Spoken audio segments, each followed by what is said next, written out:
기도하겠습니다. 찬송과 영광을 받으시기 합당하신 우리 하나님, 오늘도 저희를 이 복된 자리로 초청해 주시고 비 오는 날씨 가운데서도 신이 인도하여 주신 것 감사합니다.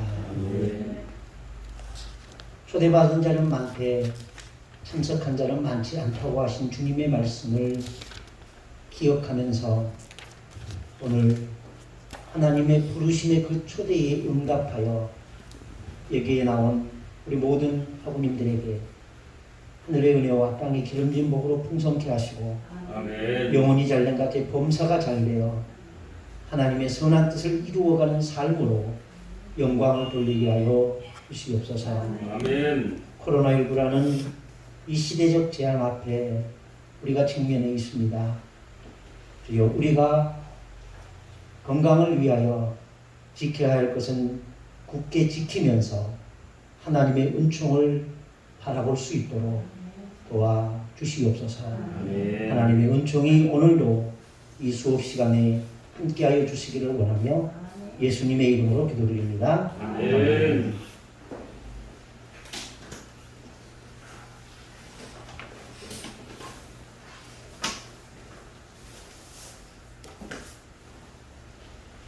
새롭게 시작한다는 것은 언제나 희망을 줍니다. 그리스도인들에게는 적어도 새해가 한 번 더 있습니다. 우리는 새해 하면 1월 1일 새해 한 번 지내죠. 맞이하죠. 그리고 구정 때 또 한 번 맞이하죠. 그리고 기독교인들은 신정과 구정보다 먼저 새해를 맞습니다. 그게 뭐냐면 교회력으로 맞이하는 새해입니다. 그걸 우리는 대림절 첫째 주를 이제 새해로 봅니다. 그 대림절은 어떤 날을 중심으로 하냐면 11월 30일을 기준으로 해서 먼저 가까운 주일이 대림절 첫 번째 주일이 됩니다. 그래서 대림절은 신앙적으로 본다면 새로운 해를 시작하는 첫 주일이 됩니다.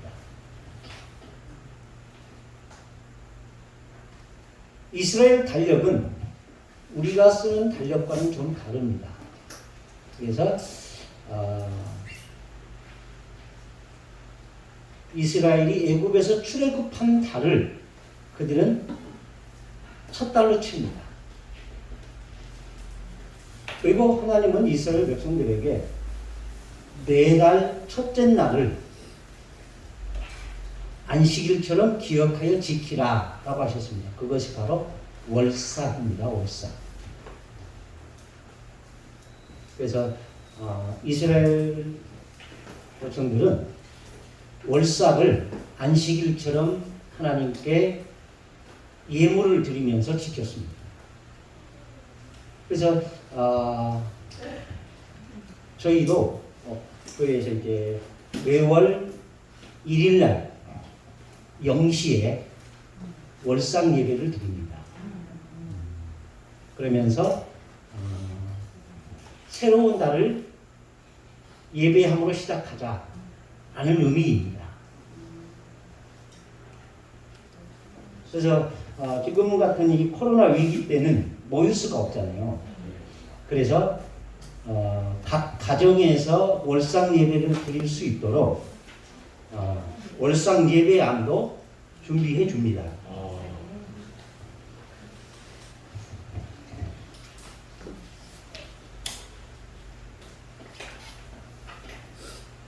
이 월삭 예배안은 15분에서 20분에 할 수 있는 자료입니다. 그리고 이것과 함께 동시에 나누어 주는 게 있는데 그게 뭐냐면은 그달 기도해야 할 제목들이 있을 때 그 기도 카드를 기록하여 제출하면 함께 기도해 준다라는 겁니다. 그래서 기도 카드를 또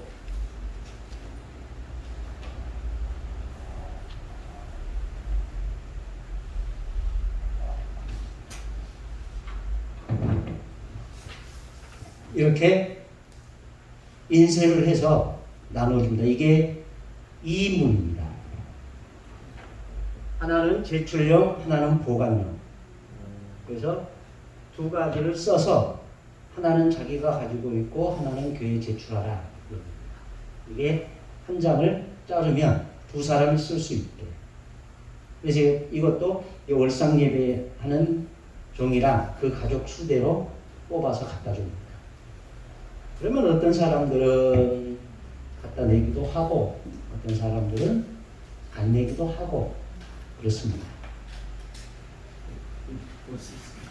네? 이거 보고 싶은데. 네, 가지십시오. 네.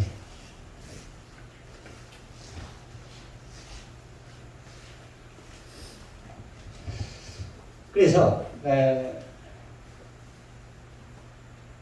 모이지는 못해도 모이는 것과 같은 효과를 낼 수 있게 최대한 이렇게 서비스를 제공하는 겁니다. 그러면 이렇게 월상 예배는 0시에 들거든요. 저 밤 12시에. 그래서 이번 주 같은 경우는 이번 달 같은 경우는 9월 1일이 화요일이었던가요? 수요일. 수요일이었어요. 그럼 화요일 날 저녁 12시에 모이는 거예요.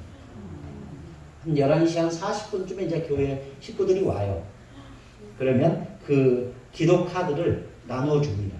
뒤에다 비치해 놓으면은 갖다가 한 20분 정도 자기들이 써요. 가족들끼리 은은해서 쓰는 가족도 있고 그냥 개인 것만 쓰는 사람도 있고 그렇게 해서 쓰고 나서 이제 헌금과 함께 헌금 시간에 제출을 합니다.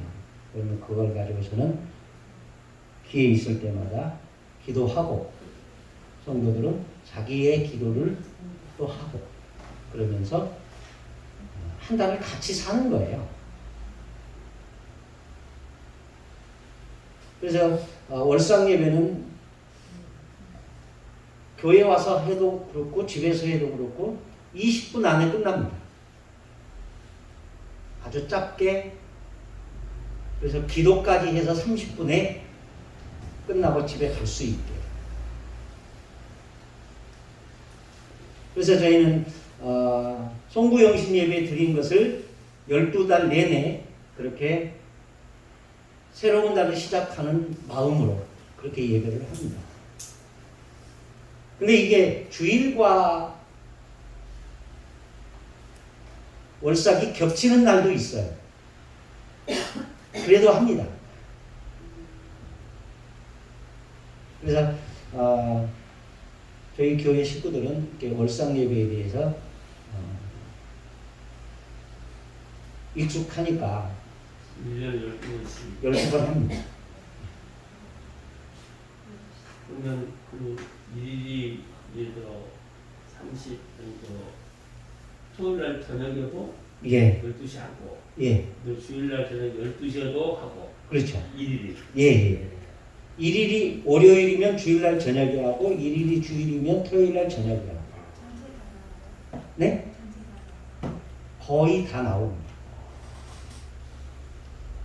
그래서 송구영신 예배랑 다른 것은 송구영신 예배는 한 해를 보내는 예배를 11시 20분부터 11시 50분까지 하고 12시 땡 되면은 새해를 맞이하는 영신 예배를 또 다시 합니다. 그러면서 그때는 축복기도 해주고 그러고 나면 한 1시 반 정도 끝나고. 근데 그거를 이제 월상 예배는 좀 더 압축시켜서 15분 안에 예배 모든 순서는 끝나고 기도하고 돌아가게 해서 30분까지 끝낼 수 있게 그렇게 합니다. 그러니까 여러분 이게 정답은 아니니까요. 이것도 하나의 목표하는 방법이다라고 생각하시고 여러분이 나중에 참고하셨으면 좋겠다 싶어서 말씀을 드리는 겁니다. 그러면 이 기도 제목이었을 때 네.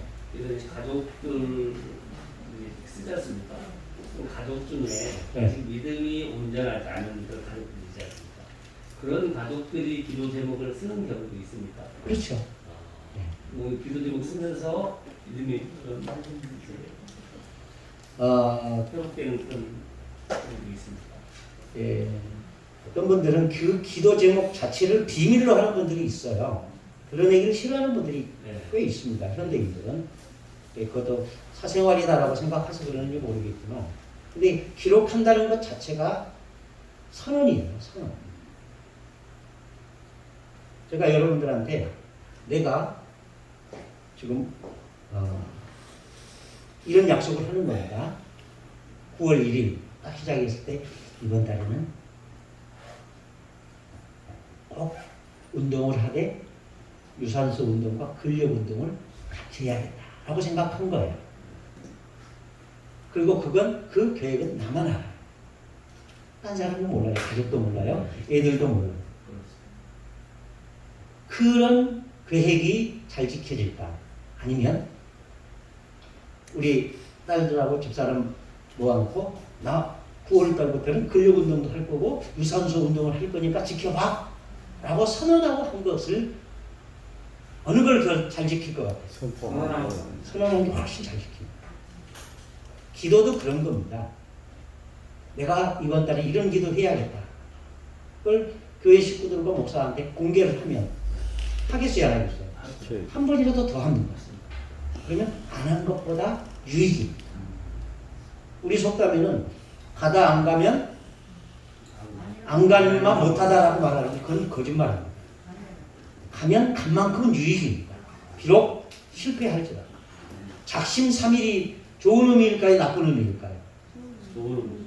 3일 맞아요. 작심삼일이 좋은 의미예요? 나쁜 의미예요. 심지가 굳지 않다 이런 의미거든요. 근데요, 작심삼일도 3일마다 계속하면 그게 습성이 돼요. 그래서 이런 말이 있습니다. 시작은 아무리 늦어도 빠른 거고 후회는 아무리 빨라도 늦은 거예요. 누가 후회해요? 안 하는 사람은 후회합니다. 그러니까 여러분들도 뭔가를 하고 싶으시면 선언을 하십시오. 그게 기도의 내용이든 아니면 실천의 내용이든 선언을 하면 그게 내게 책임이 돼요. 그래서 그거를 하기 싫어도 하게 되는 거예요. 그러면서 그것이 습성이 되고 습관이 되고 그게 내 삶의 열매로 언젠가는 열릴 겁니다.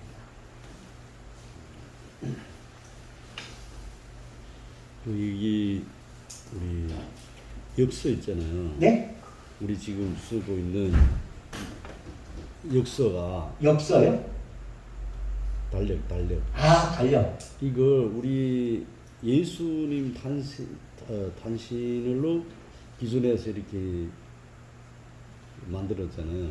근데 이스라엘에서는 이걸 우리 저 달력 똑같은 걸 쓰면서도 또 자기 새 달력이 있나요? 예. 그래서 이스라엘 사람들은 자기네들만 쓰는 게 있습니다. 우리나라도 그런 종류가 있잖아요. 음력이라는 게 우리나라의 그런 자연과 굉장히 연관이 되어 있습니다. 물론 동남아나 이쪽에서 이제 음력 쓰는 뭐 있긴 하지만 그런 것과 비슷한 거예요. 이스라엘 달력은 어디 기준에서 니산월이라고 출애굽을 기념하는 그 달을 그들은 첫 달로 칩니다. 출애굽 시점을 해서 예. 그래서 출애굽 한 달을 1월 달로 치고 14일을 출애굽의 날짜로 씁니다. 그러면서 그것부터 계산해서 오순절, 유월절, 칠칠절, 오순절과 칠칠절은 같은 말이에요. 그리고 가을에는 수장절 이런 식으로 그들의 달력을 따로 씁니다. 그럼 나중에 기회 있으면 한번 말씀을 드리겠고요. 자, 오늘 수업할 내용 4장씩입니다.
다 받으셨죠?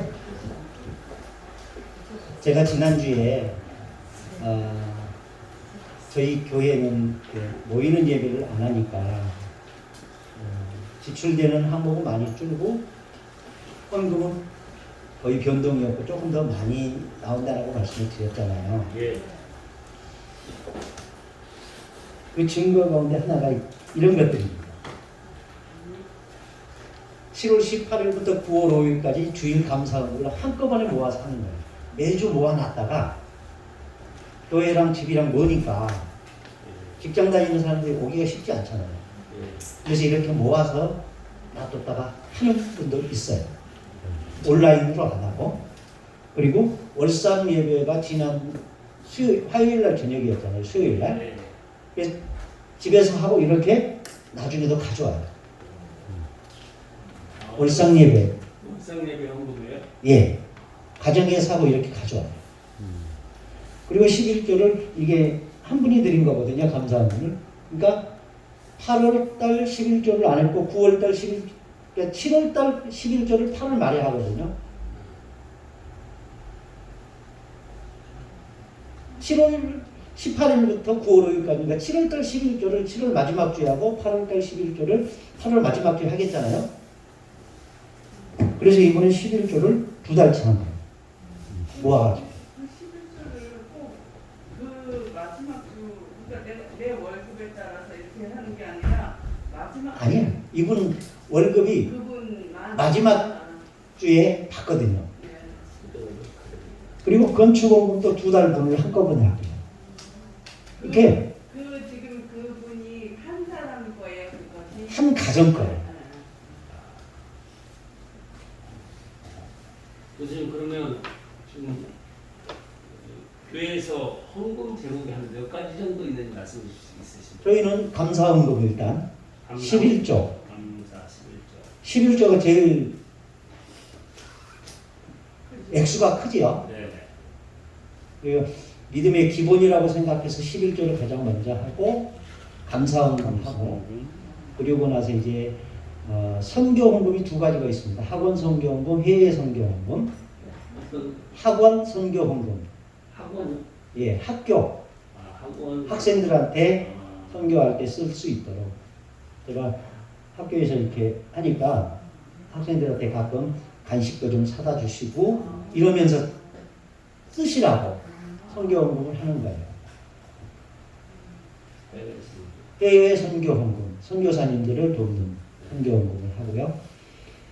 그리고 건축헌금. 건축헌금, 성전 건축. 예. 그리고 교회 섬기기 헌금이라는 게 또 따로 있습니다. 이건 우리 교회를 섬기기 위한 게 아니라 다른 교회를 섬기기 위한 헌금입니다. 그 섬기기 헌금. 예, 교회 섬기기 헌금. 수정 뭐 월사금도 있으시죠. 예, 월삭 헌금.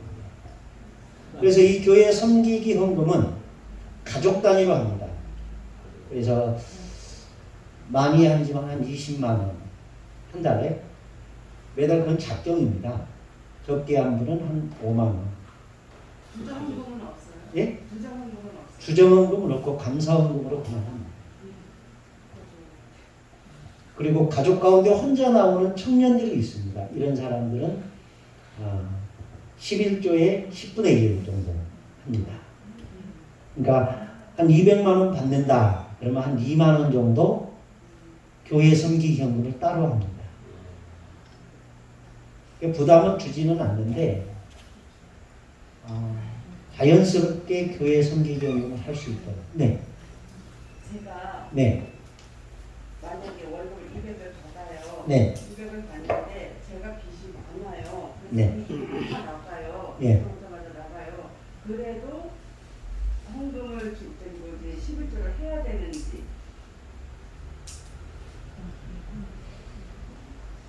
그게 남편의 월급입니까? 본인의 월급입니까? 본인 거를 하면 저는 본인 믿음이 있는 사람이라면 하라고 합니다. 근데 불신자 남편이 벌어온 돈일 경우는 그건 굉장히 난처합니다. 그랬을 때 그런 분일 경우에는 당신이 생활할 때 쓸 수 있는 범위 있죠. 예를 들어서 남편이 500 벌어오는데 생활비로 200 든다. 그러면 200에 대한 11조만 해라. 라고 가르칩니다. 왜냐하면 그 가정을 위해서 쓰는 돈은 아내의 재량이잖아요. 그래서 그렇게 지도를 합니다. 근데 그 200이 네. 그 200에서 만약에 11조를 20만 원 띄었어. 네. 그러면 그만큼 빚이 더 늘어나. 이런 경우도 있잖아요. 그렇죠. 네. 그래서 참 그럴 때는 고민이에요. 마음은 그래도 하십시오라고 말을 하고 싶은데 현실은 어떻게 하겠어요 하고 대답을 못하는 경우가 꽤 있어요. 그런 경우가 많은 것 같아서. 네. 그럼에도 그 말을 믿음으로 받아들일 수 있는 사람이라고 하라고 하죠. 근데 그걸 받을 수 없는 사람이 있어요. 그럴 경우에는 지금은 그 갖는 일에 최선을 다하고 나중에 성도님이 믿음이 되신다면 감당이 된다면 그때 11조 하십시오 라고 말을 합니다. 그게 믿음이 된다고가 아니라 그게 감당된다는 믿음이 된다고. 그러니까 그 11조 못하는 그런 시간을 믿음이 없는 건 아니잖아요. 그러니까 지금 말씀하시는 게 그 믿음이 된다면이 아니라 그 상황이 감당이 된다면. 근데 그 상황은 변하지 않아요. 근데 그 상황을 뛰어넘게 하는 것은 믿음이에요. 상황이 왜 변화가 안 돼요? 네? 왜 변화가 안 돼요? 상황이. 200이 400 될 수는 없잖아요. 아니 200을 버는데 내가 빚을 계속 이렇게 11조를 해가면서 이 빚을 계속 늘려가느냐 아니냐잖아요. 그런데 이제 어느 정도 그렇게 상황이 정리가 돼서 200을 가지고도 11조를 할 수 있는, 그러니까 먼저 거까지 다 할 수 있는 거는 사실 안 되는 거잖아요. 상황이 안 되는 거잖아요. 그거는. 이거 우리 이 문제도 우리도 다 당해봤던 거거든요. 근데 이게 내가 주어진 은혜 받았는데 내가 다른 걸 해야 되니까 수분하면 돈 없는 거예요. 지금 빚도 다 못 먹고 있는 그런 상황. 그런데 그게 상황이 계속 지속되니까 결국 내 11조 생활 못 하고. 자, 그런 거는 이게 어떤 계기가 되면 할 수 있어요. 저희 아이들한테 11조 해라라는 말을 어려서부터 했거든요. 근데 그 11조 하라는 얘기를 제가 하는 게 아니라 저희 집사람이에요. 왜냐하면 제 집사람이 처음에 어때 월급을 받으면 11조 떼고 한 달간 감사헌금 할 것 떼고 구역헌금 할 것 떼고 성교헌금 할 것 떼고 다 떼고 나서 이제 적금 넣을 거 넣고 월세 낼 거 내고 하고 나면은 당장 그 주에 출근할 차비가 없는 그런 때가 있었대요. 맞죠. 근데 11조나 감사헌금을 손을 댈 수가 없던 거예요. 그래서 그럼 오늘은 1시간 먼저 나가서 걸어가야지 하고 가다가 새벽에 이제 1시간 빨리 출근하면서 이제 걸어가려고 가다가 길거리에 뭐가 떨어져 있더래요. 근데 그거 주워 보니까 딱 11조만큼의 돈이었대요. 그래서 그 한 달을 걸어다니지 않고 정신도 사먹을 수 있게 했다. 그러니까 그 얘기를 우리 자녀들한테 해요. 그러니까 너희는 무슨 소득이 생기든 가장 먼저 11조를 하나님께 구분해라. 그리고 11조를 딱 그 액수만큼만 하지 말고 항상 넉넉히 해라. 이게 반올림해서 하라는 얘기예요. 41만 원 번다 그러면 5만 원 띄고. 그러니까 이제 그런 교육도 이제 그러니까 그런 체험이 되면 그게 믿음으로 이제 승화되거든요. 그러면 그런 상황도 극복할 수 있다 이런 얘기예요. 감당. 그런 거를 이제 헌금에 대해서 모르는 사람이 되게 많단 말이에요. 그러니까 그런 것도 어느 정도 그래서 기본적으로 이제 목사니까 11조는 어떤 상황 속에서도 해야 한다라고 얘기를 해요.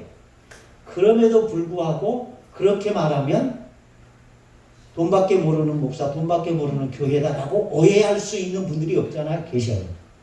그런 분들한테는 당신의 믿음이 11조를 감당할 수 있을 때까지는 안 하셔도 됩니다라고 얘기해 줄 수밖에 없다라는 얘기예요. 여기 지금 11조 제목대로 네. 8가지거든요. 예. 8가지를 검토했을 때 몇 조 정도 됩니까? 네. 10에 몇 조 정도 됩니까? 이 정도. 어떤 가정은 11조보다 많은 가정도 있어요. 네, 좀만. 예. 교회 섬기기 헌금을 20만 원 하는 가정들은 그리고 건축 헌금하고 해외 선교헌금, 학원 선교헌금 그리고 월성 예배 헌금, 감사 헌금 이런 거 포함해서 11조보다 많은 가정들이 꽤 돼요. 예. 보통 10에 2조 정도 평균. 글쎄 모르겠어요. 그건 정확히 책정 데이터를 따져본 건 없습니다. 근데 분명한 것은 저희 교회 식구들은 집 가진 사람이 한 명밖에 없어요. 다 임대 아파트 살거나 월세 살거나 전세 삽니다. 그런데 극심한 가난이 넘치는 연보를 했던 교회처럼 정말 헌금의 수준은 높습니다. 제가 이제 목사 인직을 받거든요. 네? 목사 인직을 받기 전과 네. 인직을 받고 난 후에 이 11조에 대한 헌금에 대한 개념이 또 달라지더라고요. 당시 받기 전에는 그냥 전도사 때는 그냥 내 상황대로 헌금을 해야 되는 생각이었지만 목사 인직을 받고 나니까 성도들한테 그 헌금에 대한 부분을 뭐 가르쳐야 된다. 네. 그러니까 내가 먼저 그 헌금 생활을 다르게 해야 또 그런 부분을 가르칠 수 있기 때문에 네. 이 하는데 보통은 10에 3조 그 정도 되는 것 같더라고요. 네. 목사님께서는 10에 저 정도 신뢰가 안 된다는 거. 글쎄요. 11조는 저희 집사람 담당이고 네. 선교헌금과 이런 것은 집사람 담당. 교회 섬기기 헌금하고 월상 예배 헌금하고 그리고 말씀 씨앗 헌금이라는 게 있어요. 참. 아 말씀 네. 시간이요. 이 말씀 씨앗 헌금은 뭐냐면 성경 한 장을 읽으면 100원 하는 거예요. 그 한 주간에 성경을 한 장 읽었다 그러면 100원. 성도가 아니면 개인이. 예. 예. 그래서 30장 읽었다 그러면 3,000원. 100장 이상 읽었다 그러면 10,000원. 이런 식으로 해요. 그럼 하루에 20장씩 읽으면 그럼 2,000원이죠.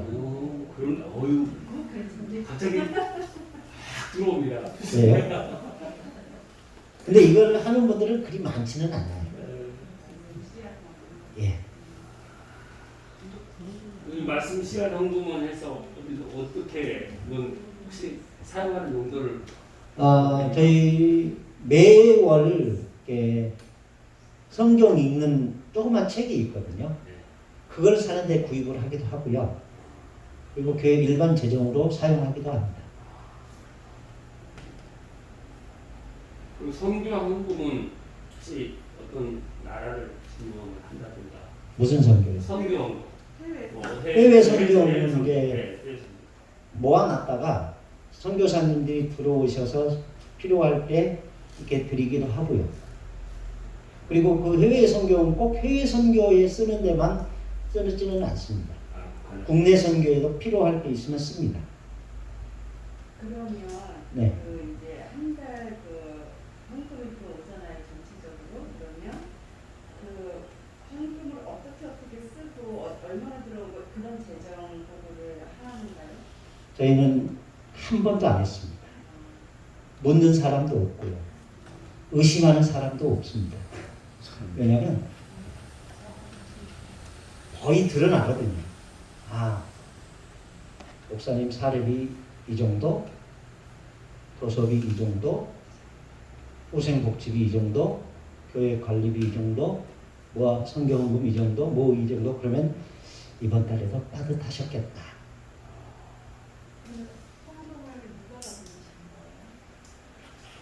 제가 합니다. 얼마 안 되니까. 한 번 더 헌금 어떻게 쓰셨어요? 물어본 사람이 없어요. 지금까지. 한 번은 제가 그랬습니다. 헌금 어떻게 사용하는지 궁금하지 않으세요? 그랬더니 궁금하지 않아요. 그래요. 그래서 왜 안 궁금합니까? 그랬더니 우리는 내는 데 책임이 있는 거지 그걸 어떻게 쓰는지에 묻는 책임은 없습니다. 그러더라고요. 아, 네. 그러니까 교육 잘하시네. 서로 신뢰해요. 가난한 교회니까 그게 가능해요. 그 가난한 교회라고 하시니까 이제 저도 이제 여기서 작은 교회를 성장하는데요. 그러니까 헌금이 들어오는 게 많지가 않잖아요. 목사님의 사례들은 도대체 얼마나 책정이 되는지 궁금해요. 그건 비밀. 비밀입니다. 비밀.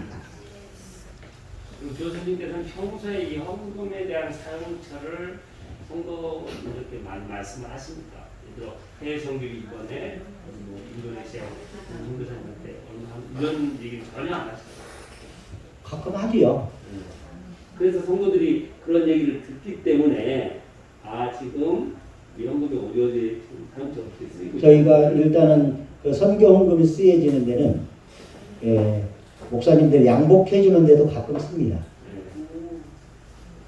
그래서 전에는 조금 교회가 여유 있을 때는 한 달에 한 번씩 교회 초청해서 양복해 드렸습니다. 근데 지금은 그렇게 되지 않아서 한 4분 정도, 4명 정도 초대를 해서 이렇게 양복을 해 드립니다. 그러면 양복해 드리면 그분들은 양복 입고 찍은 사진을 교회에 보내주는 게 관례입니다. 그러면 우리가 이렇게 썼습니다 라는 걸 보여주는 거예요. 그러면은 그렇게 초대받아서 오신 분은 양복, 와이셔츠, 넥타이, 벨트, 양말까지 신발만 신고 오십시오라고 말합니다. 근데 오실 때는 우리가 양복해드리겠습니다 얘기는 안 합니다. 그냥 오셔서 밥 한 끼 하십시다. 그래서 오시면 해드리고 밥 먹으러 제가 하나님까지 어떻게 갑니까? 그러면 안 해줘. 교수님께서 보실 때 우리 지금 교회 아침빛 교회 성도님들은 헌금을 즐겨내는 그런 마음으로 목사님을 보셨을 때 그렇게 보이십니까? 네. 심지어는 이런 분도 있습니다. 헌금을 하고 싶은데 돈이 없어서 시간 알바를 했던 분도 있습니다. 교회에서 이 교회 헌금을 해야 되는데 사정이 안 되니까 그럼 이번 달에는 어디 가서 주말에 2, 3일 가서 해야겠다. 그리고 가서 해가지고 와서 헌금하는 분도 있습니다. 그렇게 드리는 헌금을 함부로 쓰겠어요? 못 쓰는 거죠. 근데 저희 교회에서 제한하지 않은 헌금의 범위가 하나가 있습니다. 도서비입니다. 도서비는 얼마든지 쓰셔도 괜찮습니다. 그래서 저는 도서비 지출은 부담 갖지 않고 씁니다. 근데 새 책은 거의 안 사고요. 중고책 삽니다. 돈이 아까우니까. 그러면은 많게는 10분의 1, 좀 비싸게 사면 한 3분의 1 가격으로 삽니다. 자, 별로 중요치 않은 얘기를 가지고 많이 시간을 써버렸습니다. 기사 해결했네. 정말 중요한 중요해요? 교회 장로님이 계세요? 네? 장로님. 없습니다. 그래서 내년쯤에 한번 세울까라고 생각합니다. 올해 정도 세우신다고 했었는데 한 분 때문에 그래요. 한 분이 저희 교회를 떠난 지 4년째 돼가거든요. 근데 이분은 매달 11조 우리한테 해요. 하란 말 하지 않았는데. 그리고 이분이 나이가 70이 다 돼요. 그래서 그분이 가면서도 그랬어요. 저는 죽어도 아침빛 교회 식구입니다. 그랬거든요. 난 그래서 그 말이 그냥 해본 소리인 줄 알았어요. 근데 지난달에도 11조를 보냈고. 그러면 이제 이사를 가셨으면 그쪽 교회 가실 거 아니에요. 그러면 지금 이 아침식 교회에다가 11조를 하고 하는데 다른 헌금 쪽에다 11조만 해주고. 11조만. 근데 그게 그렇게 해도 되는 거예요? 아니 우리는 하라는 말을 하지는 않았어요. 아니 그러니까 내가 다니는 교회 11조가 안 하고 다른 교회에다 11조를 해도 되나요? 해도 되지요. 왜냐하면 11조는 하나님께 바치는 거니까. 이쪽 주머니에다 넣으나 이쪽 주머니에다 넣으나 내 건 같은 거잖아요. 그러니까 이 교회 바치나 저 교회 바치나 하나님께 드린다는 의미만 하나님께 드린다는 의미로 한다면 전 상관이 없다고 봅니다. 근데 우리는 그거를 개교회주의로 한정을 해버리니까 왜 너는 우리 교회에다 해야 되지 않고 하나님의 교회에다 해야 된다라는 의미로 한다면 이 교회든 저 교회든 상관이 없다고 봅니다. 그런데 당신이 이사 가더라도 11조만 우리 교회에다 해라. 이건 아니죠. 이건 아니에요. 그런데 만약에 제가 이제 다른 교회를 갔는데 이 교회는 그러니까 그분처럼 다른 교회에다 11조를 하고 이 교회에다 11조를 안 하잖아요. 그러면 여기 목사님은 이 11조 하나 이런 생각을 할 수 있잖아요. 아, 그건 작은 교회의 상황은 그래요. 근데 요즘은 큰 교회가 많잖아요.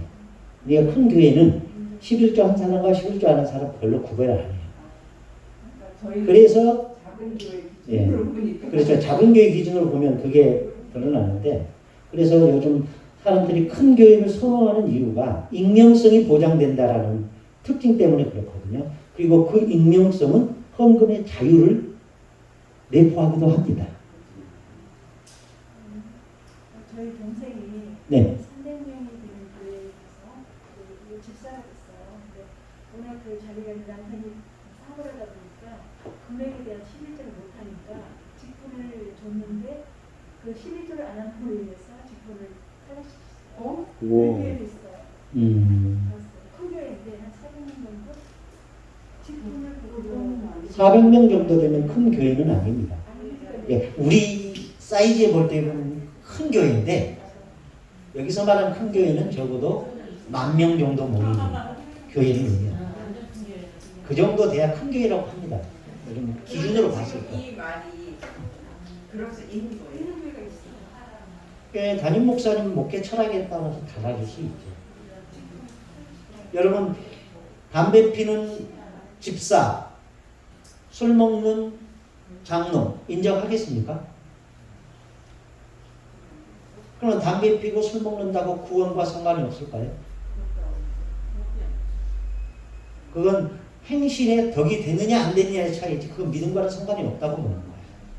그래서 어떤 교회는 괜찮다고 보는 교회도 있습니다. 예를 들면 만나교회 아시죠?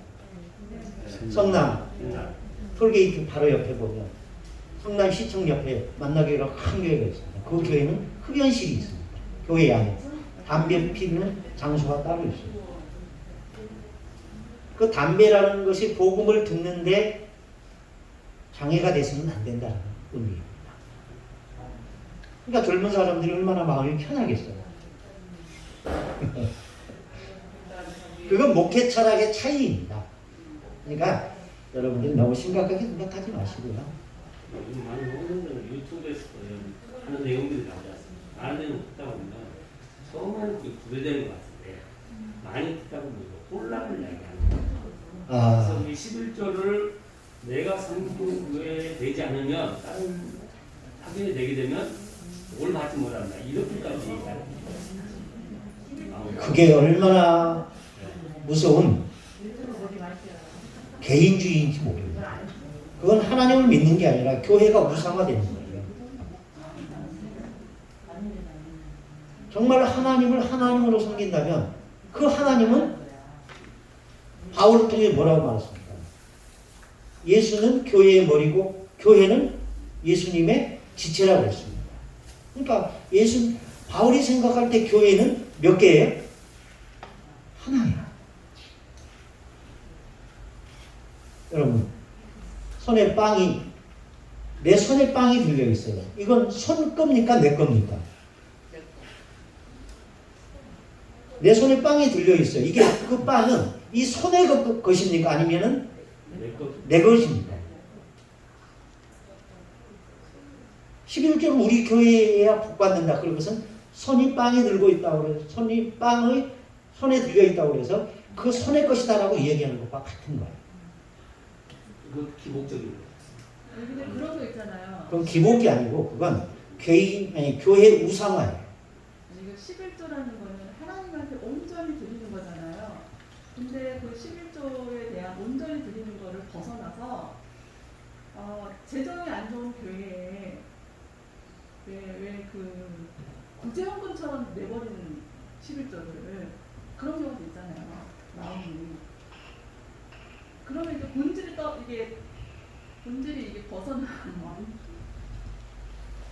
어떤 이런 의사 선생님인데 이런 분도 봤습니다. 당신은 11조를 안 한대요. 자신이. 왜요? 11조 안 해도 11조보다 더 많은 헌금을 합니다. 그래서 제가 그랬습니다. 11조는 11조입니다. 그랬더니 그러면 다른 헌금 다 빼고 11조만 할까요? 그러더라고요. 차라리 그렇게 하십시오. 제가 이런 얘기를 들었어요. 네. 이제 주변에 아주 어려운 자녀가 있는데 아이를 데리고 어렵게 사는 자녀가 있는데 내가 이달에 11조 할 거를 너한테 할게 이런 건 어때요? 그 사람이 하나님은 아니잖아요. 그냥 꼭 그렇게 도와야 할 게 있다면 그렇게 11조하고 교회 이름으로 교회에서 하게 하는 방법도 있습니다. 목적 헌금을 네? 목적 헌금으로 하고 돕는다는 말이죠. 그렇죠. 구제헌금에서 쓸 수는 있습니다. 근데 11조를 다른 목적으로 쓰면 저는 성경적이지 않다라고 생각을 합니다.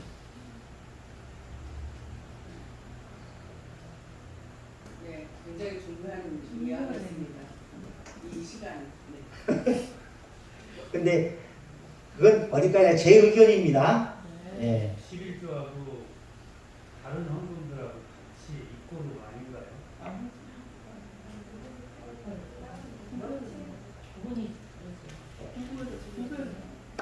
저는 11조는 11조여야 된다고 생각을 하는 사람입니다.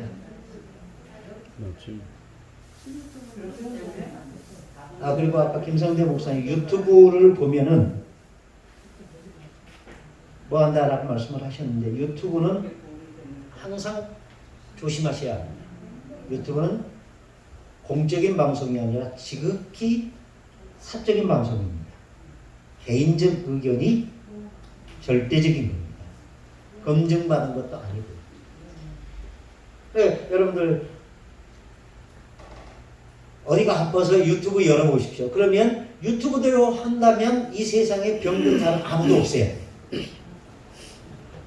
제가 이렇게 와서 잘 못 알아들어서 그런데요. 네. 과거 한 네? 20한 4, 5년 전에 네. 그 나라에서 문제가 있었던 경우가 있어요. 그래서 이제 그렇게 기억이 없는데 정확한 어떤 사건인지 그래가지고 그 백분 토론이라든가 이런 데 나와가지고 그 한교총 총무하고 예. 그 일반 그 서대문 쪽의 어떤 그 교회 목사님하고 이렇게 나와서 정치인들과 더불어서 이렇게 그 토론을 하는 경향이 있었는데 네. 그 11조에 대한 부분에 대한 부분의 해석에 대한 부분을 많이 얘기하더라고요. 그런데 이제 한총명인가 한국인가 한 총명에서 총무라는 사람이 그 서대문 쪽에 풍정로 어떤 교회인가 봐요. 그 작은 교회 목사님이 나와서 11조에 대한 해석은 다르다. 다르게 했구나. 해석의 나름대로 이제 다를 수 있다. 하고 얘기를 하니까 그 한총련 그 총무라는 분이 그러면은 11조를 안 해도 된다는 말씀입니까? 하고 묻더라고요. 근데 계속 해석이 나름대로 다릅니다. 이렇게 해도 가와 무가 이렇게 갈라졌어요. 그런데 이제 그 당시에 저도 경험했던 그 어떤 사한이 좀 있었어요. 근데 이제 그걸 헤아려 봤을 때, 생각이, 저 사람 말이 일리가 있다 하고 서대문 쪽에 있는 교회 그 양반이 일리가 있다 하는 얘기를 생각을 했어요. 그런데 이제 어쨌든 그 교회 공부를 좀 하다 보니까 11조에 대한 내용이 대표성이라는 것도 나오고 예수 그리스도의 대표성이라는 것도 나오고 또 이렇게 저렇게 이제 신앙적인 면으로 이제 구분이 되더라고요. 그런데 이제 개인적인 소견이라고 생각을 할 수도 있지 않나 하는 생각이 들기도 하고. 여러분 11조를 왜 하는 겁니까? 하나님 11조의 의미가 하나님께서 받은 거니 10개 가운데 하나가 하나님 거라는 의미입니까? 아니면 10개가 다 하나님 것임을 고백하며 드리는 것이 11조입니까?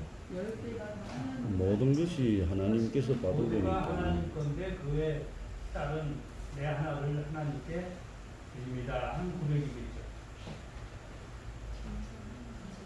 10개 가운데 하나가 하나님 거라고 드린다면 그건 11조가 아니에요. 전체 이 모든 것은 하나님의 것입니다라는 표시로 11조를 드리는 거예요. 여러분 건물을 빌렸을 때 월세를 내죠. 월세를 내는 의미가 뭐예요? 이 건물은 누구 거다? 당신 겁니다라는 것을 인정하는 거예요. 그게 월세예요. 우리가 하나님께 11조를 드리는 의미는 10개 가운데 9개는 내 거고 하나가 하나님 겁니다. 그래서 드리는 게 아니라 이 10개 모두가 하나님의 것임을 내가 인정합니다 하고 드리는 게 11조예요.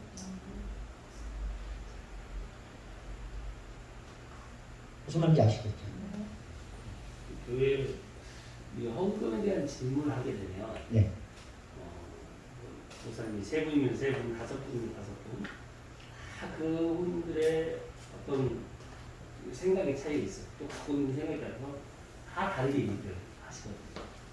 보통 헌금을 할 때도 뭐 이런 한 달에 기본적으로 나가는 뭐 공과금이나 이런 거 빼고 난 금액의 11조를 하는 것 같다. 아니면 대부분 11조다. 이런 부분들 다양하게 얘기가 나오는 거예요. 근데 그게 정리가 되지 않으면 뭐 본인이 들었을 때 이게 맞다 생각하는 대로 그냥 다 하는 거죠. 근데 그런 부분이 지금 사실 만연되어 있는 부분이 지금 여러 목사님들한테 이 헌금을 대해서 들어보면서 오히려 더 혼란이 오는 거죠. 정리가 되는 거예요. 그래서 오늘 이런 시간을 통해서 그런 부분이 좀 되게 잡히는 거죠. 네, 여러분들이 이런 대화가 좋을지 몰라도 우리 설립정 목사님은 시간이 아까운 거예요. 자, 우리 수업하십시다. 예.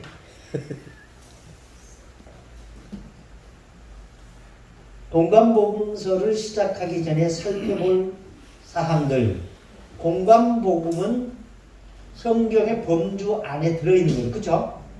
그러면 성경은 어떻게 우리 손에 들려져 있을까? 이것부터 지금 살펴보는 게 정당하다고 생각을 했습니다.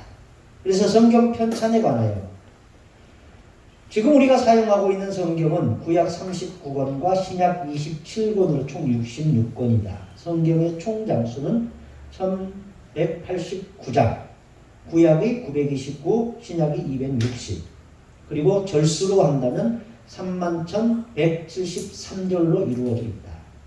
그리고 이 성경을 기록한 기간은 1600여 년이 걸렸다.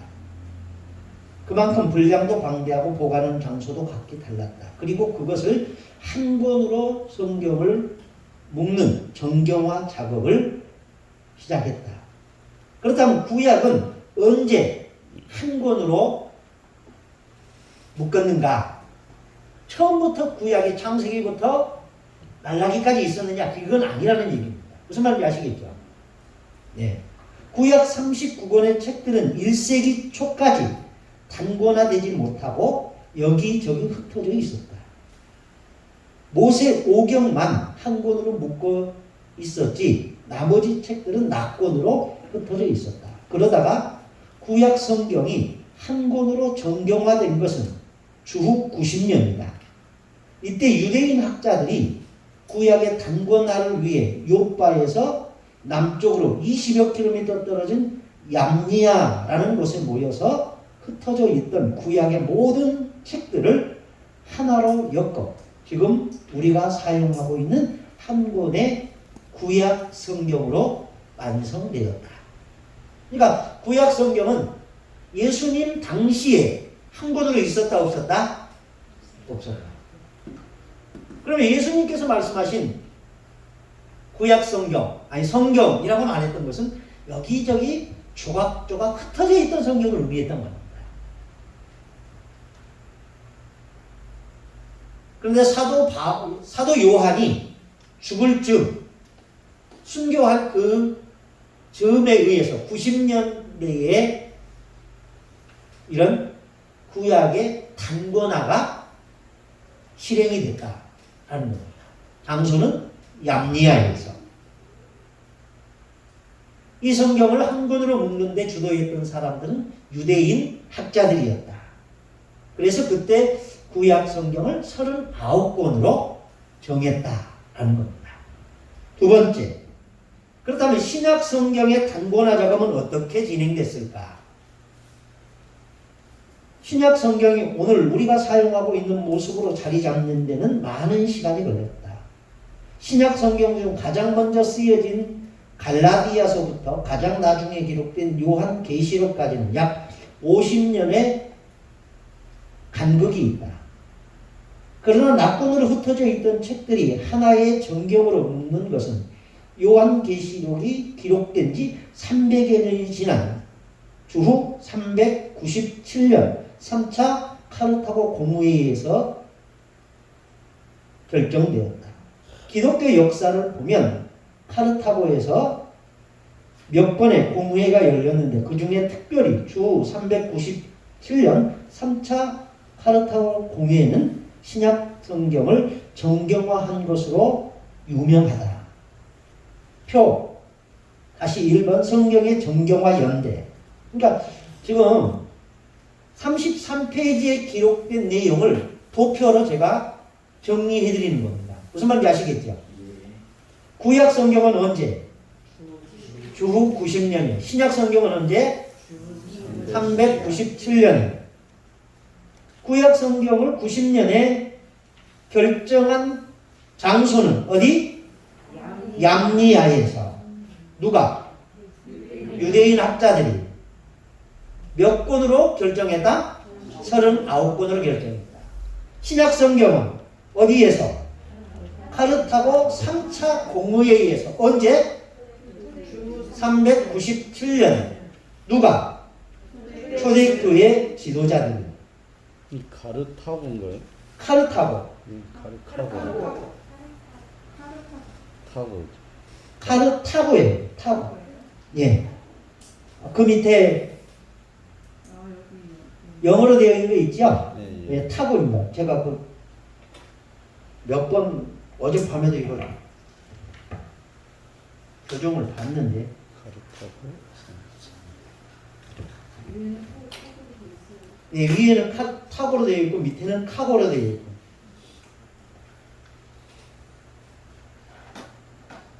자, 그러면 뒷장 넘기기 전에 성경은 처음부터 장절이 구별되어 있었을까요? 없었을까요? 없었어요. 구별되어 있지 않았어요.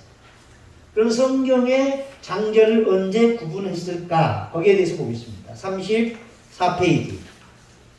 신구약 성경은 약 40여 명의 저자에 의해서 1600여 년 가까운 시간이 걸려 기록된 책이다. 그럼에도 불구하고 같은 구원의 계시로 일괄해 있는 그것은 한 성령의 감동으로 기록되었기 때문이다. 신구약 성경 66권, 구약 39권, 신약 27권은 1189장, 구약 929장, 신약 260장, 절수로는 31,173절, 구약 23,214절, 신약 7,959절로 구성되어 있습니다.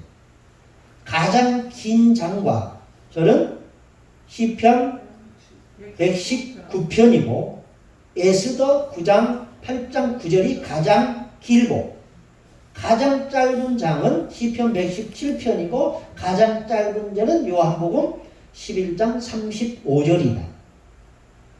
신구약 성경의 중간장은 욥기 29장이고 구약 성경의 중간장은 욥기 29장이고 신약의 중간장은 로마서 13장이며 성경 전체의 중간장은 시편 117편이다. 이건 별로 중요한 내용은 아니에요. 그런데 목사가 되면 물어볼 수 있어요, 성도들이. 그러니까 이런 것은 그냥 기억해 두시면 좋겠다 싶습니다.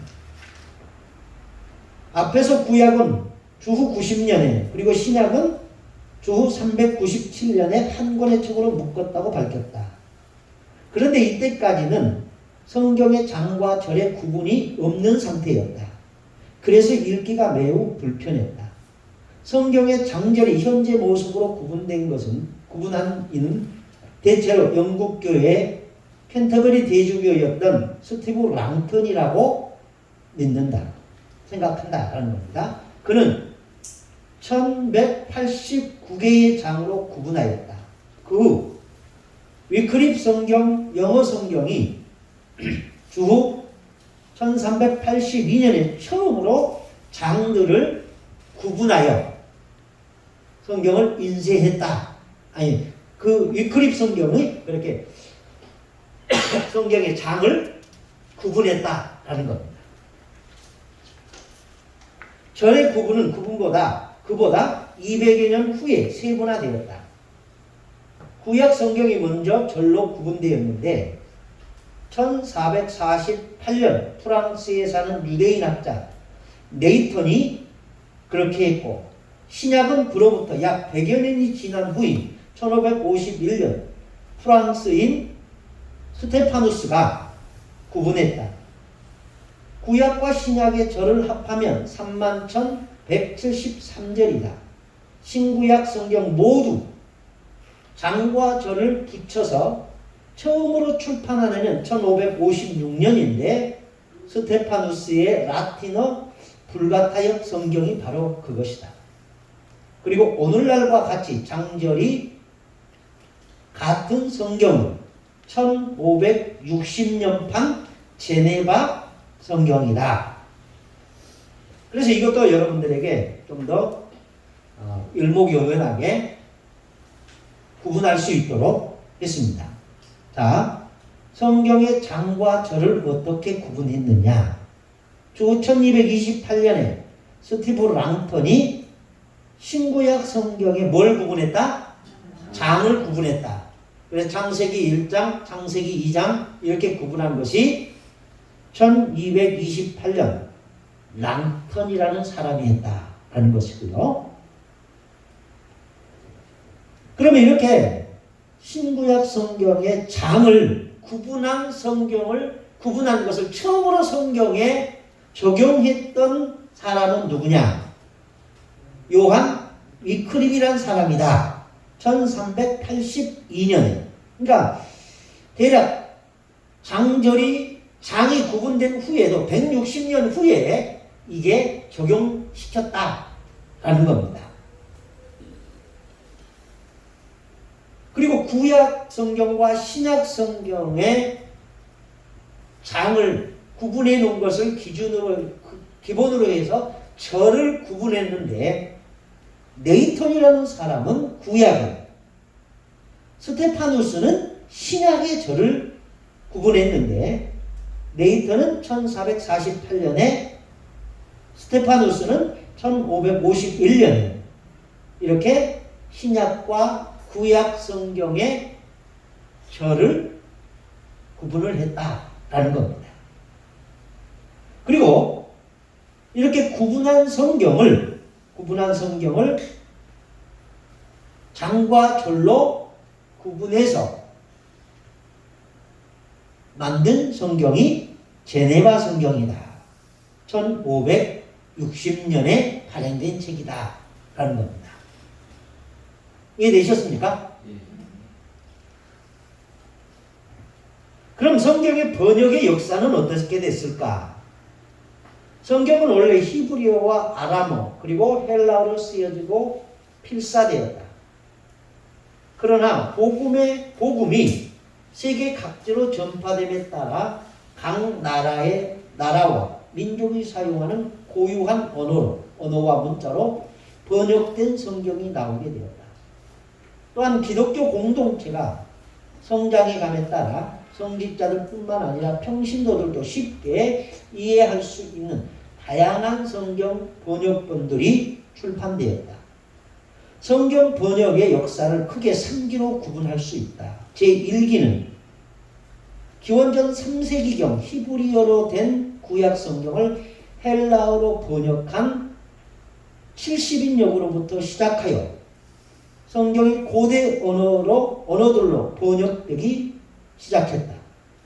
특히 이 시기에는 신약 성경 27권이 확정되고 사도들에 의해 복음이 세계 각처로 전파되면서 근동지방과 남부 유럽 여러 지역에 산재해 있던 성도들에게 그들의 모국어로 된 성경을 제공하기 위해 시리아어, 라틴어, 그리고 고대 이집트어인 콥트어를 비롯하여 아르메니아어, 그루지아어, 이디오피아어, 아람어 등의 언어로 성경이 번역되었다. 제2기는 유럽의 르네상스와 종교개혁 때를 같이하여 성경이 유럽의 주요 언어들, 영어, 독일어, 불어, 스페인어 등으로 번역되기 시작했다. 이 무렵 새로 발명된 인쇄술은 성경의 대량 공급이 가능하게 했고, 이를 통해 신앙과 생활의 모든 문제들에 대한 최종적인 권위로서의 성경을 평신도들도 직접 가질 수 있게 되었다. 제3기 19세기 초부터 미주, 아시아, 아프리카를 중심으로 본격적으로 시작된 근대 세계 선교와 그 맥을 같이 한다. 이 시기는 선교사들에 의해 다양한 언어로 성경이 번역된 시기다. 이 시기에 인도에서는 선교사 윌리엄 캐리와 세람푸르 3인조에 의해 34개 종족의 언어로 성경이 번역 출판되었다. 또한 성서공예 운동도 활기를 띠게 되면서 성경 번역과 출판 보급이 늘어나게 되었다. 그렇다면 제1기에 해당하는 70인 성경은 어떻게 번역되었을까라는 겁니다. 자, 70인 성경 들어보셨지요? 예.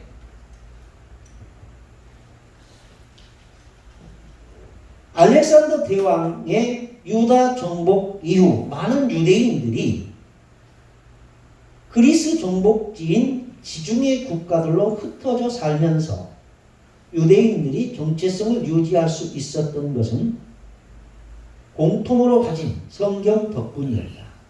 기원전 3세기경 헬레니즘 제국의 내에 유대인들은 우수한 헬레니즘 문화에 푹 빠져 헬라인이 다 되어 있었다. 그들에게 히브리어는 이미 외국어나 다름이 없었다. 성경을 못 읽는 유대인들이 정체성을 유지하기 힘들었다. 특히 젊은이들은 그들의 언어였던 히브리어를 거의 잊어버리고 그리스어를 사용했다. 따라서 유대 젊은이들은 히브리어로 된 구약 성경을 읽을 수가 없어 그리스어로 번역해야 할 필요가 생겨났다. 이러한 위기를 맞아 당시 이집트 수도인 알렉산드리아에 살고 있던 유대인들은 토라, 여기서 말하는 토라는 뭘까요? 모세오경을 말해요. 토라를 그리스어로 번역하기로 결정하고 유대인들에게 우호적이었던 왕 프톨레마이오스 3세에게 도움을 청했다. 왕은 사신을 보내 유대의 12지파에서 각각 6명의 현자들을 선출해 알렉산드리아로 직접 데리고 오고 그들의 지혜를 시험한 뒤에 왕은 파로스 섬에 건물을 짓고 72칸의 방을 만들어 그들에게 토라를 주고 그리스어로 번역하라고 명령했다. 그리고 72일이 지난 후 방에서 그들이 나왔다. 그런데 기적이 일어났다. 그 기적은 그들의 손에 들려있던 72개의 번역본이 놀랍게도 글자 하나 틀리지 않고 완벽하게 일치했던 것이다. 신의 손길, 즉 성령이 임재했던 것을 증명한 것이다. 그렇게 해서 기원전 3세기경 284년부터 247년에 만들어진 이 구약 성경을 72년 또는 세프투아진트라고 부른다. 이는 라틴어에서 70을 뜻하는 세프투아진타에서 파생한 단어이며 숫자로는 대문자 LXX, 근데 여기서 L은 50을 뜻하고 X는 10을 뜻합니다. 그래서 70이라고 쓰기도 한다. 원래는 정확히 72명이었기 때문에 72인역이라고 해야 하지만 편의상 70인역이라고 부르게 된 것이다. 오늘날 우리가 읽고 있는 구약 성경의 순서는 이 70인역의 순서에 의한 것이다. 무슨 말인지 아시겠죠? 그러면 의문이 하나 생기죠? 무슨 의문입니까? 나머지 풀어봐요. 아니 33페이지에 보시면 얌리아에서 유대인 학자들이 구약 39권을 정했어요. 근데 이때는 순서는 정해지지 않았어요. 무슨 말인지 아시겠죠? 창세기가 제일 먼저 오고 출애굽기, 레위기, 민수기, 신명기, 여호수아, 사사기, 룻기, 사무엘상하, 열왕기상하, 역대상하, 에스라, 느헤미야, 에스더, 욥기, 시편, 잠언, 전도, 아가, 이사야 이렇게 해서 말라기까지 순서를 누가 정했다? 이 72인의 유대인 학자들이 이때 정한 것이다 라는 겁니다. 순서는. 무슨 말인지 아시겠죠? 그래서 그들이 정한 그 순서에 따라서 지금 우리가 쓰고 있는 성경의 순서가 정해진 것이다 라는 겁니다. 그리스어로 출간된 70인역 성경이 세상에 나옴으로써 예상치 못한 의외의 결과를 초래했다.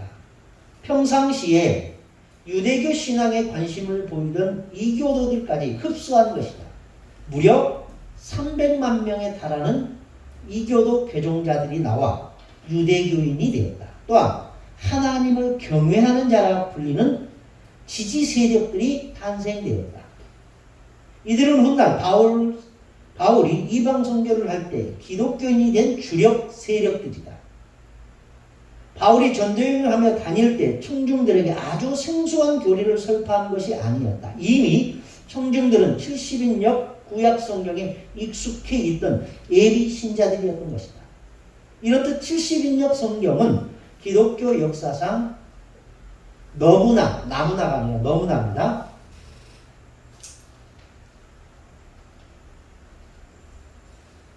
너무나 중요한 의미를 가지고 있다고 하겠다. 70인역 성경 번역은 디아스포라로 유대인들을 위한 것이었지만 결과적으로 보면 이방인에게 복음을 전하고 이방인을 전도하는 데 지대한 영향력을 미쳤다고 볼 수 있다.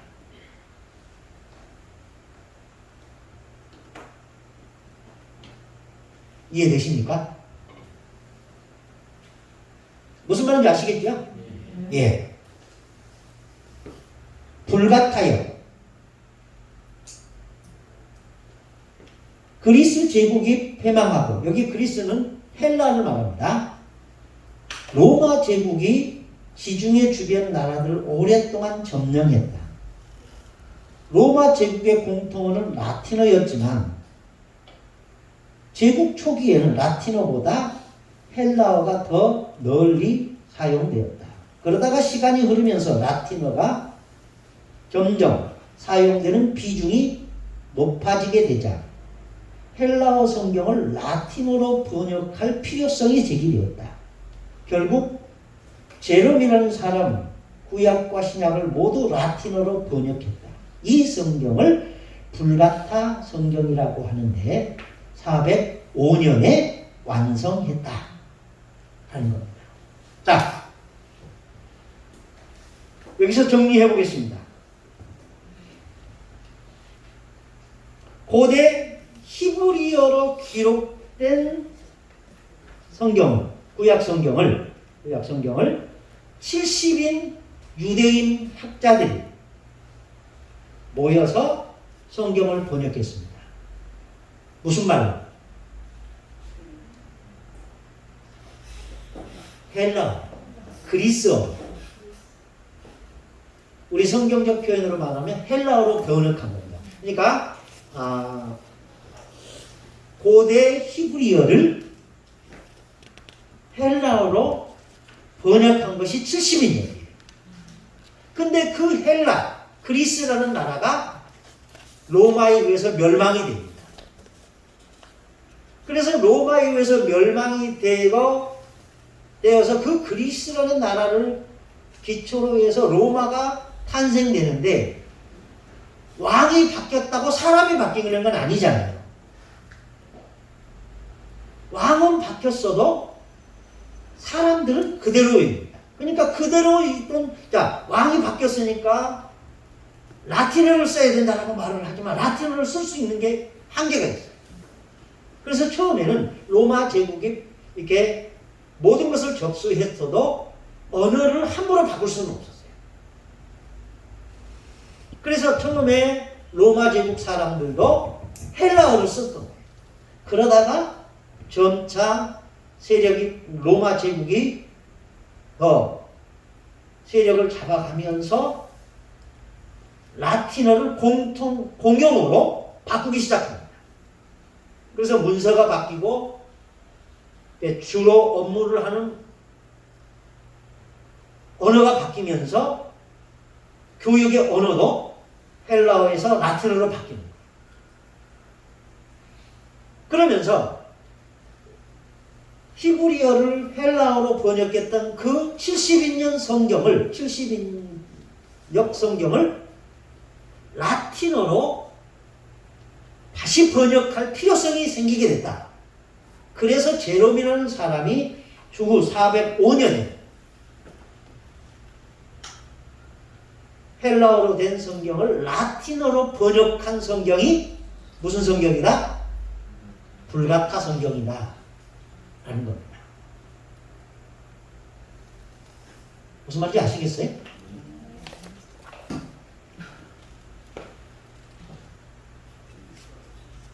잘 이해가 안 되시는 것 같은데.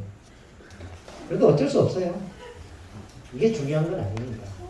처음에 헬라어였던 것을 번역이 아니요. 고대 히브리어를 헬라어로 번역한 게 70인역이고 그 70인역 성경, 헬라어로 된 70인역 성경을 로마의 공통어인 라틴어로 번역한 것이 불가타역 성경이다. 이해되셨어요? 네. 기타 번역들, 기독교가 313년 콘스탄틴 황제의 밀라노 칙령 이후 복음을 공식적으로 다른 지역에 전파할 수 있게 되면서 여러 민족의 언어로 성경을 번역했다. 4, 5세기에 시리아의 에사데와 서부 메소포타미아의 복음이 전파되면서 구약과 외경 그리고 신약 22권이 들어있는 시리아어역 페시타, 보통 쉬운 말로 번역되었다. 6, 7세기경에 신약 27권 전부가 들어있는 시리아역인 하클리안판이 번역되고 3에서 6세기에 이집트에서 콥트어역, 5세기에 그루지아역과 에티오피아역, 6세기에 비누아역 등이 번역되었다. 이건 그냥 한번 들어보시면 됩니다. 네 번째, 종교개혁 시기에 루터의 성경 번역입니다. 중세교회가 일반 신도들로 하여금 성경 읽기를 금지한 가운데 마르틴 루터가 1522년 9월에 독일어 신약 성경을 번역하면서부터 세계 성경 번역은 활기를 띠게 되었다. 루터의 번역 목적은 누구나 성경을 읽도록 하는 데 있었다. 따라서 직역이 아니라 관용적인 독일어로 번역되어 일반 신도들이 이해하기 쉽도록 번역되었으며 가격도 저렴했다. 여기서 잠깐 보시기 바랍니다. 이 70인용 성경이나 불가타역 성경은 원문을 그대로 번역한 겁니다. 그래서 말이 굉장히 어렵습니다. 문어체가 전부입니다. 그런데 독일어 성경으로 루터는 문어체로 되어 있던 성경을 구어체로 바뀌었다. 그러니까 여러분들 문어체의 대표적인 우리나라에서 문어체가 대표적으로 쓰이는 곳이 법원입니다. 법원 판결문 보면 정감이 가요? 정감이 안 가요? 안 가요. 듣고 있으면 판사 저분은 지금 무슨 말을 하는 건가? 속상할 때는 저 새끼 지금 무슨 소리 하는 거야? 이렇게 느껴요. 정말 모르는 소리를 하고. 그런데 그렇게 문어체로 되어 있던 딱딱한 언어를 루터는 쉬운 말로 구어체로 바뀌었다. 이게 주고받는 말하는 것처럼 바꾸었다라는 겁니다. 우리나라 성경 가운데도 지금 개역 성경, 개역 개정판 성경은 문어체입니다. 쉬운 성경, 현대인의 성경, 공동번역 이것들은 구어체입니다. 그래서 그런 성경들을 보면 굉장히 쉬워요.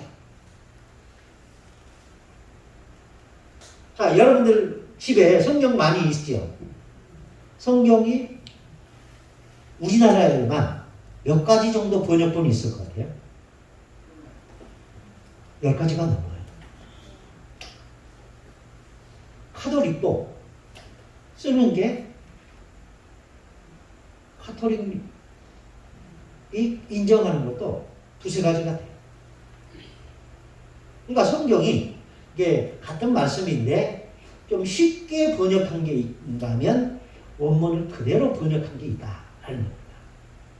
이 불가타역 성경이 어떤 거예요? 헬라어를 라틴어로 번역한 게 불가타역 성경. 이 불가타역 성경은 언제 했다고요? 제롬이라는 사람이 405년에 완성한 거예요. 근데 이 성경은 이때는 인쇄술이 발달되어 있지 않기 때문에 어떻게 했을까요? 다 수작업을 해서 쓴 거예요. 필사본이에요. 그래서 이 성경은 비싸요. 얼마나 비싸냐? 집 한 채값 아니면 황소 14마리 정도 값을 줘야 돼요. 그래서 옛날에 이 성경을 함부로 놔둘 수 없으니까 그 성경을 놓고 자물쇠를 채워놨어요. 이렇게 뭐죠? 그러니까 그 성경은 이만한 게 아니에요. 되게 커요. 필사본이니까. 그리고 지금처럼 만년필로 쓰겠어요? 아니죠. 파피루스, 양피지 이런 데다 쓰는 거예요. 그러니까 이렇게 큰 거예요. 그래서 쇠고랑 있죠. 그 쇠고랑으로 이렇게 매놨어요. 왜 매놨을까요? 도둑질 당할까 봐. 도둑이 가져갈까 봐서 그런 거죠. 그만큼 비쌌어요. 그런데 루터가 1552년에 쉬운 독일어로 번역하면서 이 성경값이 내려간 거예요. 그 얘기를 좀 해보겠습니다. 당시 불가타 성경은 집 한 채 가격 혹은 살찐소 14마리와 맞먹는 가격이어서 유산으로 남길 정도였지만 루터의 신약은 목수들이 주당 임금에 해당하는 금화 반돈 정도였다. 그러니까 마음만 먹이면 살 수 있는 돈이었다라는 겁니다. 루터의 독일어 신약 성경은 놀라운 속도로 널리 유포되었고 1552년과 1533년 사이에 85판이 발행될 정도였다. 그러니까 10년 사이에 85판이 발행됐다라는 겁니다. 그러니까 한 판을 한 번 인쇄할 때 100권만 했어도 얼마나 됐겠어요? 8,000부가 되고, 아니 8만 부가 됐고 1,000부 했으면 80만 부가 됐다라는 얘기입니다. 쉽게 생각하면. 루터의 독일어 성경 번역의 특징은 당시 카톨릭 교회에서 읽고 있던 라틴어 성경을 대본으로 삼지 않았다. 라틴어 성경이 무슨 성경이에요? 불가타 성경을 대본으로 삼지 않고 에라스무스의 그리스어 신약 성경을 대본으로 삼는 데 있었다. 그리고 구약 성경의 번역 대본은 브레시아 히브리어 성경이었는데 루터는 멜랑이톤에 비롯한 동료들의 도움을 받아 1534년부터 1546년까지 13년에 걸쳐 그 번역을 11번 개정하면서 완성했다. 루터의 독일어 성경은 스웨덴역으로 1541년, 덴마크역으로는 1550년에, 아이슬란드어 역으로는 1584년에, 슬로베니아 역으로는 1584년에 번역하도록 영향을 주었다. 종교개혁 이후 인쇄술의 발달과 함께 사제들만 읽을 수 있었던 성경은 일반 신도들도 읽게 되었다. 그런 후에 근대 선교와 함께 미국, 아시아, 아프리카에서 선교사들에 의해 성경은 많은 언어로 번역되었다. 1804년 영국 성서공회가 설립된 이후 성서공회 운동도 활기를 띠어 1946년에 조직된 세계성서공회 연합회가 성경에 대한 출판과 보급을 담당함으로써 성경 번역이 더욱 활발하게 진행되었다. 오늘날 선교 역사에서 성경 번역은 중요한 지표가 되고 있다. 복음이 유대인들에게서 이방인에게로 점점 전파되면서 성경 번역은 필수적인 작업이 되었다. 하나님은 이스라엘 사람들을 주전 700여 년 전부터 미리 해외로 이주시켜 현지 문화와 언어에 동화하게 한 다음 성경을 번역하도록 이끄셨다. 결국 이것도 전 세계 복음화를 위한 전적인 하나님의 계획이었던 것이다. 여기서 질문 하나 해보겠습니다. 그 마지막 문단 읽었을 때 두 번째 줄 하나님은 이스라엘 사람들을 주전 700년 전부터 미리 해외로 이주시켰다. 이게 무슨 말일까요?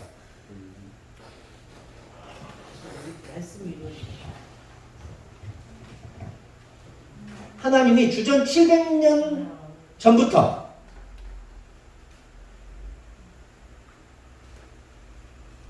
이 700년이라는 것은 이사야, 에레미야 선지자들이 활동하던 그 시절입니다. 이스라엘 왕으로 보면 히스기야 정후예요. 700여 년 전이라는 얘기는 북이스라엘이 어디에 망해요? 아수르에 망해요. 그때가 언제예요? 주전 721년이에요. 아수르에 망해서 북이스라엘 사람들을 끌고 간 거예요. 포로로. 누가? 아수르 왕 사네립. 그리고 582년에 그로부터 한 140년 정도 지났을 때 주전 582년에 남유다가 어디에 망합니까? 바벨론에 망합니다. 그리고 남유다 사람들이 어디로 끌려가요? 바벨론으로 끌려가요. 그때 끌려갔던 사람들 가운데 대표적인 사람들이 에스라, 느헤미야, 에스더 이런 사람들입니다. 무슨 말인지 아시겠죠? 그렇게 하나님은 이스라엘 사람들을 주전 700여 년 전에 북이스라엘 멸망해서 아수르로 끌려가고 140여 년 후에 남유다가 멸망해서 바벨론으로 끌려가게 해서 거기서 살게 합니다. 그러면서 그들이 히브리어를 잊어버립니다. 그래서 히브리어를 잊어버리고 살아가는 그들에게 유대인의 정체성을 심어줄 필요가 있었다. 그래서 뭐했다? 구약성경 히브리어로 된 성경을 헬라어로 된 성경으로 번역할 필요성을 느꼈다. 그게 무슨 성경이다? 70인역이다.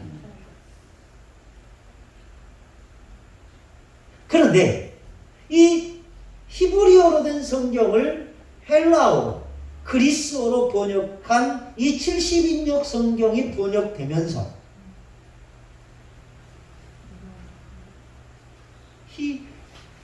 헬라 사람들이 많이 유대교를 개종했다. 그 사람의 수가 무려 300만 정도 됐다. 무슨 말인지 아시겠죠? 그리고 그렇게 개종된 그 사람들이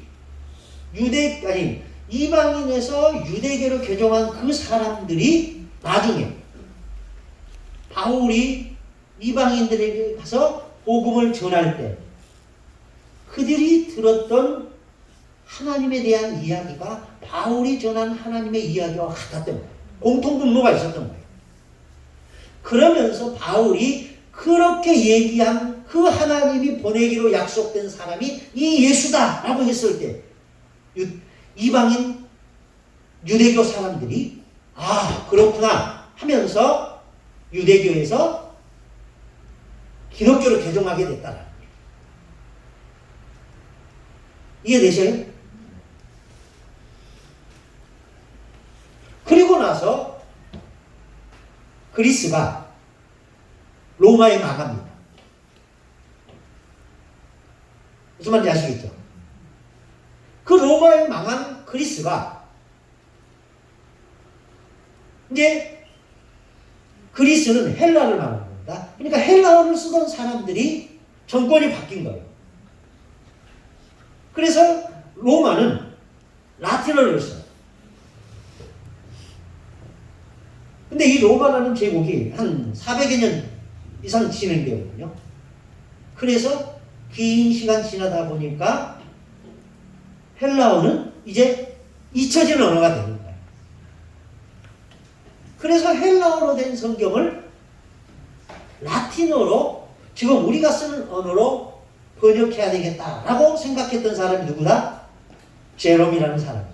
그래서 그가 주 405년에 헬라어로 된 성경을 라틴어로 번역한 게 불가타 성경이다 라는 얘기입니다. 이해되시죠? 그리고 1522년에 루터가 성경을 번역합니다. 불가타역 성경을 원본으로 삼지 않았다는 얘기예요. 무슨 말인지 아시겠죠? 에라스무스 역을 번역으로 삼았다. 원본으로 삼았다.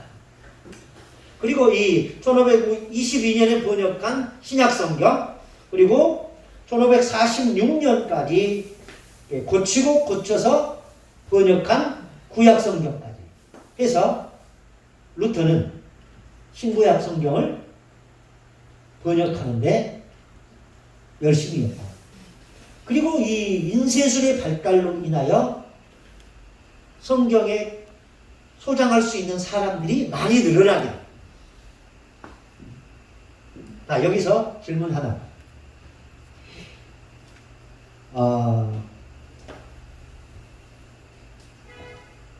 한국 교회는, 기독교는 카톨릭과 개신교를 다 의미합니다.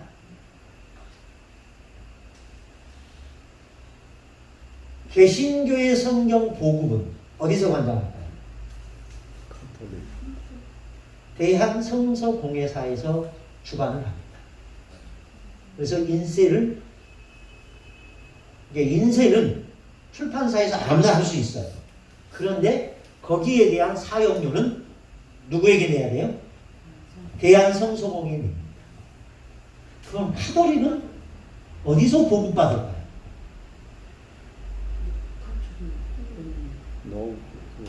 그 카톨릭도 대한성서공회에서 보급받습니다. 자기들만의 성경은 없는 거예요.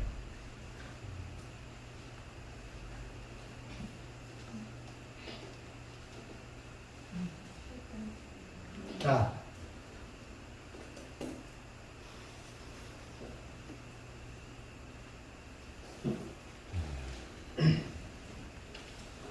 이해되셨습니까?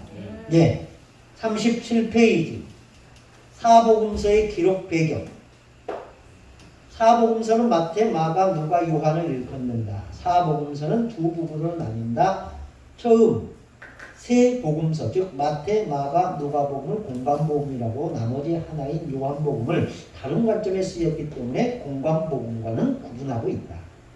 공관복음은 모두 예수님의 인성에 초점을 맞춘 반면 요한복음은 예수님의 신성에 초점을 맞추고 있다. 이렇게 사복음서를 바라보는 관점이 다를 뿐만 아니라 기록자들의 상황도 각기 달랐다. 예를 들자면 마태, 마가, 누가, 요한은 교육 수준도 달랐고 직업도 달랐고 문화적 경험도 달랐고 출신, 족속, 가문, 고향, 경제적 수준도 각각 달랐다. 특히 누가복음에 기록된 누가는 안디옥 출신으로 의사였으나 그는 이방인이었다.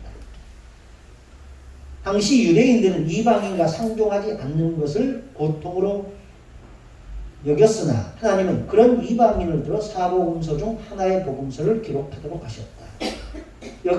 여기에는 이방인을 구원하시려는 하나님의 위대한 계획이 있었던 것이다. 게다가 사복음서를 기록하게 된 동기도 각각 달랐다. 자, 사복음서에 나타난 주제입니다. 마태복음은 주제는 왕 중의 왕입니다. 마가복음은 고난의 종, 누가복음은 사람의 아들, 인자, 요한복음은 하나님의 아들입니다. 그래서 마태, 마가, 누가복음은 예수님은 참 인간이다라는 것에 포커스를 맞춘 반면 요한복음은 예수님은 하나님이시다라는 것에 포커스를 맞추었다라는 겁니다. 그러니까 이 사복음서를 다 읽고 나면 예수님은 어떤 분이다라는 것을 알 수 있어요. 참 인간이면서 참 하나님이라는 것을 알 수 있게 된다라는 겁니다. 이해되셔요? 네. 그럼 마태복음부터 그 기록 동기가 무엇인지 한번 살펴보도록 하겠습니다. 1. 마태복음은 주 50년에서 52년 사이에 세리였던 마태의 사복음서 중 가장 먼저 기록되었다. 마태가 복음서를 기록하게 된 동기는 예수님의 부활 승천 후 복음을 영접한 유대인 크리스천들을 겨냥하여 신학적 지식과 정보를 제공하기 위해서였다. 거기다 줄쳐놓으십시오. 유대인 크리스천들을 위해서. 그 내용은 예수님의 족보로부터 시작하여 탄생, 유년기 시절, 이적과 비유, 그리고 사건, 예수님의 가르침, 그리고 예수님의 십자가의 죽으심과 부활, 승천으로 끝을 맺고 있다. 마태복음은 유대인 크리스천들을 위하여 기록한 종합 교과서였던 셈이다. 자, 앞에서 마태는 예수님을 뭐라고 표현했다고요? 왕 중의 왕. 유대인들에게, 자, 저를 보십시오. 유대인들에게 예수님을 소개하고 할 때, 아브라함과 다윗의 자손 예수 그리스도의 세계라라고 이야기하면서 예수님을 유대인으로 표현합니다. 그런 예수를 고난받은 종이라는 표현으로 쓰면 유대인들이 좋아하겠습니까? 아니면 우리의 왕으로 오신 분입니다라고 쓰는 걸 좋아하겠습니까? 왕이라고 쓰는 걸 훨씬 좋아합니다. 그래서 마태는 예수님을 왕 중에 왕으로 표현했다라는 겁니다. 이해되시나요? 예, 두 번째. 누가복음입니다. 그러니까 50년에서 50년 사이에 52년 사이에 마태는 유대인 크리스천들을 위하여 복음서를 기록했어요. 안 쉬었다니? 네? 안 쉬었다니? 네? 쉬는 시간 없어요? 30분밖에 시간이 없으니까 그냥 할게. 5분만 쉴까요? 네. 그래요. 딱 5분입니다. 예. 그리고 25분만 하고 끝낼게요.